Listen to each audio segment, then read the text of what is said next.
बुद्धिमान गधा। एक जंगल में एक गधा और एक गीदड़ रहते थे। उन दोनों में गहरी दोस्ती थी। एक दिन गीदड़ गधे से बोला, गधे मित्र, पास के गांव में एक किसान के खेत में बड़े मीठे मीठे तरबूज पके हैं, चलो चलकर खाते हैं। गधे ने सुना तो उसके मुंह में पानी भर आया। वह ढेंचू ढेंचू करके गाने लगा, भूख लगी है प्यारे मित्र, मेरी भूख मिटा दे, गांव में पके हैं तरबूजे, मुझे 2-4 खिला दे। गीदड़ और गधा शाम को किसान के खेत में पहुंच गए। वहां उन्होंने जी भरकर तरबूज खाए। मेरा तो पेट भर गया है, अब वापस चलते हैं। गीदड़ अपने पेट पर पंजा फेरते हुए बोला। गधे का पेट तो भर चुका था, मगर नीयत नहीं भरी थी। वह जोर से ढेंचू ढेंचू करता हुआ गाने लगा, ठहरो प्यारे, अभी सुरीला राग में एक गालूं, बड़े मीठे हैं तरबूजे, बस 2-4 और खा लूं। ओए, जोर से ढेंचू ढेंचू मत कर, किसान यही मचान पर पहरेदारी करता है, मुसीबत में फंस जाएंगे। गीदड़ चेतावनी देते हुए गधे से बोला, मगर वह उसकी बात अनसुनी करते हुए फिर से बेसुरा गाने लगा, बड़ी जान है मुझ में प्यारे, तू मारे खाली फड़क्की, शेर भी आए मुझसे भिड़ने, मारूं एक दुलत्ती। खेत का मालिक वहाँ मचान पर सो रहा था। गधे की ढेंचू ढेंचू सुनकर वह जाग गया। गधे और गीदड़ को खेत उजाड़ते देख उसको बड़ा क्रोध आया। वह लाठी उठाकर दोनों को मारने दौड़ा। गीदड़ फुर्तीला होने के कारण भागकर बच गया, मगर सुस्त गधे को खूब मार पड़ी। वह मालिक से पिटने के बाद गीदड़ के पास पहुंचा और रोते हुए बोला, बड़ा सुरीला राग था, मूर्ख को समझ में नहीं आया, प्यारे जब तू गया खेत से मुझको मार भगाया, मैंने तो तुझे पहले ही आगाह किया था। ढेंचू ढेंचू का बेसुरा राग मत गा, तेरे ऊंची आवाज में बोलने के कारण ही किसान जागा था। अब आया मजा। मार खा के दूसरे गांव के पास ईख के खेत थे।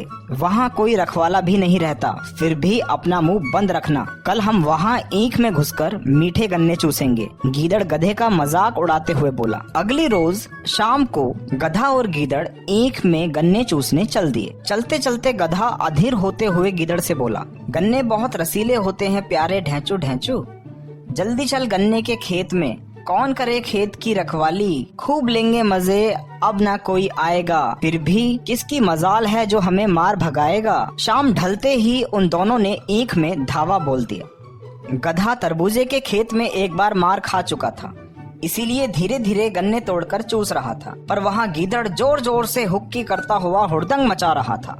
प्यारे मित्र, जोर से हुक्की हुक्की मत कर, तेरे से कद ऊंचा होने के कारण ईख के पार मुझे गीदड़ मारों की झुग्गियां दिखाई दे रही हैं। उनके पास शिकारी कुत्ते हैं। यहाँ तरबूजों के खेत से भी बड़ा खतरा है। गधा गीदड़ को समझाते हुए बोला। अबे चुप हो जा डरपोक कहीं के।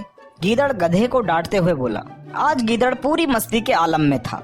वह गधे की बात को अनसुना करते हुए और तेज आवाज में हुक्की हुक्की करने लगा। गीदड़ की हुक्की हुक्की की आवाज सुनकर पास की झुग्गियों में शिकारी कुत्तों के कान खड़े हो गए। वे दौड़कर भौं भौं करते हुए ईख में घुस आए। गीदड़ ने भागने की कोशिश तो बहुत की, मगर एक लंबे कुत्ते ने उसे दबोच लिया। बचाओ गधे मित्र, गीदड़ के मुंह से पीड़ा भरी चीख निकली। गधे ने पीछे पलटकर कुत्ते को एक दुलत्ती मारी तो उसके मुंह से गीदड़ छूट गया। ये दुलत्ती से डरते हैं, इसलिए मेरा कुछ नहीं बिगाड़ सकते। प्यारे मित्र, जल्दी से मेरी पीठ पर बैठ जाओ। गधे के बोलते ही गीदड़ उछलकर उसकी पीठ पर बैठ गया। गधा उसे पीठ पर बैठाकर जंगल की तरफ दौड़ने लगा। कुत्ते भौं भौं करते हुए उसके पीछे भागने लगे, मगर किसी की हिम्मत नहीं हुई कि वो गधे की दुलत्ती का स्वाद चखें। कुछ दूर जाने पर कुत्ते वापस भाग गए। प्यारे मित्र, मैंने तो तुम्हें पहले ही समझाया था कि जोर जोर से हुक्की हुक्की मत कर, अगर मैं नहीं बचाता तो शिकारी कुत्ते तेरी जान ले लेते। गधा गीदड़ की उस खाल को मुंह में दबाते हुए बोला जो कुत्तों के काटने से फट गई थी। मुझे माफ कर दो मित्र, सच्चे मित्र हमेशा हित चाहते हैं, हमें उनकी बातों पर अमल करना चाहिए। सच कहा मित्र, मैं तरबूजे के खेत में तुझे उपदेश देता रहा, मगर ईख के खेत में स्वयं उस पर अमल नहीं किया। गीदड़ गधे से माफी मांगता हुआ बोला तो गधे ने उसे गले लगाते हुए कहा, चल आज जंगल में मित्र बेर पके हैं खाएंगे, ना शिकारी ना रखवाले, खूब हुड़दंग मचाएंगे। ये थी कहानी बुद्धिमान गधा।